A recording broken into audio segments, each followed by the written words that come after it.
আকাশবাণী কলকাতা। স্থানীয় সংবাদ পড়ছি প্রবাল বন্দ্যোপাধ্যায়। ধর্ষণের মতো অপরাধে মৃত্যুদণ্ডের সংস্থান রাখতে কড়া আইন আনার জন্য আজ রাজ্য বিধানসভায় বিশেষ অধিবেশন বসছে। বেলা 2টায় অধিবেশন বসবে। সদ্য প্রয়াত প্রাক্তন মুখ্যমন্ত্রী বুদ্ধদেব ভট্টাচার্যের স্মরণে শোক প্রস্তাব গ্রহণের পর সভা মুলতবি হয়ে যাবে। আগামীকাল একটি বিল পেশ করে তার উপর আলোচনা হবে।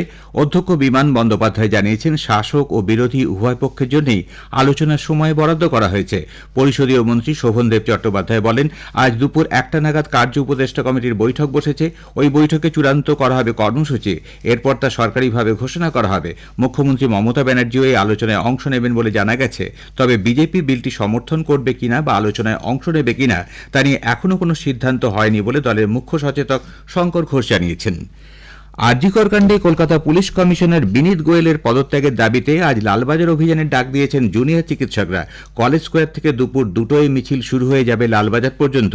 এজন্য বিশাল পুলিশ বাহিনী মোতায়েন করা হয়েছে। 1 কিলোমিটারের মধ্যে 3টি ব্যারিকেডও তৈরি করা হয়েছে। আগামী বুধবার রাত 9টা থেকে 10টা পর্যন্ত মানববন্ধন কর্মসূচি পালন করা হবে। পাশাপাশি রাত 9টা থেকে 10টা রাজ্যবাসীকে ঘরের আলো নিভিয়ে রাখার অনুরোধ করেছেন তারা। এদিকে আরজিকর কাণ্ডে দ্রুত বিচার চেয়ে কলকাতা সহ রাজ্যের বিভিন্ন অংশে সোচ্চার হয়েছে নাগরিক সমাজ। ন্যায় বিচারের দাবিতে গতকাল কলেজ স্কোয়ার থেকে ধর্মতলা পর্যন্ত নাগরিক সমাজের বিশাল মিছিলে পা মেলেন অপর্ণা সেন, চৈতী ঘোষাল, স্বস্তিকা মুখোপাধ্যায়, লগ্নজিতা চক্রবর্তী, উষসী চক্রবর্তী, সাহেব চট্টোপাধ্যায়, বাদশা মৈত্র, সৃজিত মুখোপাধ্যায়ের মতো বহু বিশিষ্টজন ছিলেন। জুনিয়র চিকিৎসক, বিভিন্ন স্কুলের পড়ুয়ারাও। অপর্ণা সেন বলেন, সর্বোচ্চ আদালতের ওপর তাদের আস্থা রয়েছে। ধর্মতলায় মিছিল শেষ হওয়ার পর বেশ কয়েকটি কর্মসূচির কথা ঘোষণা করেন জুনিয়র চিকিৎসকেরা। এরপর 11 দফা দাবিতে ধর্মতলা রানী রাসমণি এভিনিউতে রাতভর ধর্ণা অবস্থানে বসেন নাগরিক সমাজের প্রতিনিধিরা। অভিনেত্রী স্বস্তিকা মুখোপাধ্যায়, সোহিনী সরকার, বিদীপ্তা চক্রবর্তী, দেবলীনা দত্ত সেখানে উপস্থিত ছিলেন। নাগরিক মিছিলের অবস্থানে উপস্থিত হন সাধারণ মানুষও। শহরের বিভিন্ন প্রান্ত থেকে ধর্মতলায় এসে জড়ো হন সকলে। রাত বাড়ার সঙ্গে সঙ্গেই বাড়ে প্রতিবাদের তীব্রতা। আরজিকর কাণ্ডের আবহে এবার দক্ষিণ 24 পরগনার সাগরে একটি স্কুলে এক শিক্ষকের বিরুদ্ধে 7ম শ্রেণীর ছাত্রীকে শ্লীলতাহানির অভিযোগ ঘিরে আজ ধুন্ধুমার পরিস্থিতি তৈরি হয়। অভিযুক্ত শিক্ষক ও ভারপ্রাপ্ত প্রধান শিক্ষকের শাস্তির দাবিতে স্কুল গেটে তালা লাগিয়ে বিক্ষোভ দেখাচ্ছেন অভিভাবক ও স্থানীয় বাসিন্দারা। এই বিক্ষোভ চলাকালীন স্থানীয় মুড়িগঙ্গা গ্রাম পঞ্চায়েতের তৃণমূল প্রধান গোবিন্দ মণ্ডল ও পঞ্চায়েত সমিতির কর্মাধ্যক্ষ প্রতিবাদীদের উপর চড়াও হলে দুপক্ষের মধ্যে ধস্তাধস্তিতে পরিস্থিতি উত্তপ্ত হয়ে ওঠে। অভিযোগ, 7ম শ্রেণীর ওই ছাত্রীকে ক্লাসের বাইরে ডেকে নিয়ে ওই শিক্ষক শ্লীলতাহানি করে ও কুপ্রস্তাব দেয়। বিষয়টি জানার পর ওই ছাত্রীর পরিবার স্কুলে যায়, কিন্তু বিষয়টি ধামাচাপা দেওয়ার চেষ্টা করেন শিক্ষকরা।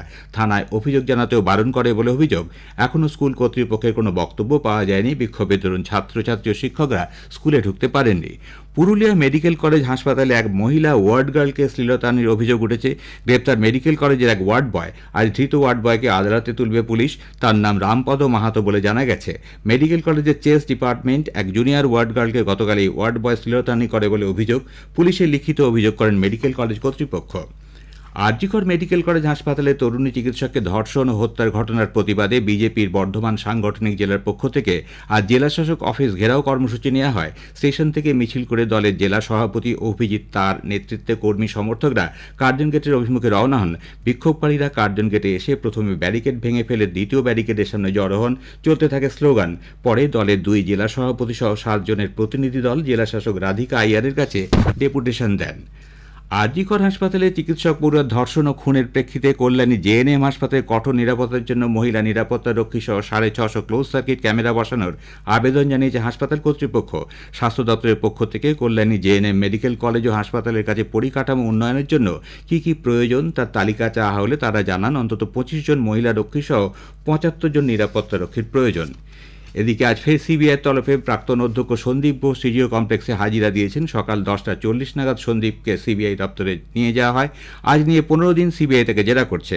অন্যদিকে আরজিকরের প্রাক্তন ডেপুটি সুপার আক্তার আলী ও ইডি আজ সিডি কমপ্লেক্সে জিজ্ঞাসাবাদ করছে। বিজেপির সদস্য সংগ্রহ অভিযান আজ শুরু হচ্ছে। অভিযান চলবে 10ই নভেম্বর পর্যন্ত। এর আওতায় দলের বর্তমান সদস্যদেরও নিয়ম অনুযায়ী সদস্যপদ পুনর্নবীকরণ করতে হবে। বিজেপি তুফানগঞ্জ শহর যুব মোর্চা সম্পাদককে মারধর ও তার বাড়ি ভাঙচুরের অভিযোগ উঠল তৃণমূল কংগ্রেস কর্মীর বিরুদ্ধে। গুরুতর আহত অবস্থায় তুফানগঞ্জ মহকুমা হাসপাতালে চিকিৎসাধীন ওই বিজেপি কর্মী। আজ কৌশিকী অমাবস্যা। কথিত আছে সাধক বামাখ্যাপা কৌশিকী অমাবস্যায় সিদ্ধিলাভ করেছিলেন। অমাবস্যার পূর্ণ তিথিতে লাগে মা তারাকে স্নান করানো, মঙ্গলারতি ও বিশেষ পুজোর পর সর্বসাধারণের জন্য মন্দির খুলে দেওয়া হয়। এই উপলক্ষে তারাপীঠে লক্ষাধিক ভক্ত ও পুণ্যার্থীর সমাগম হয়েছে। স্থানীয় সংবাদ শেষ হল।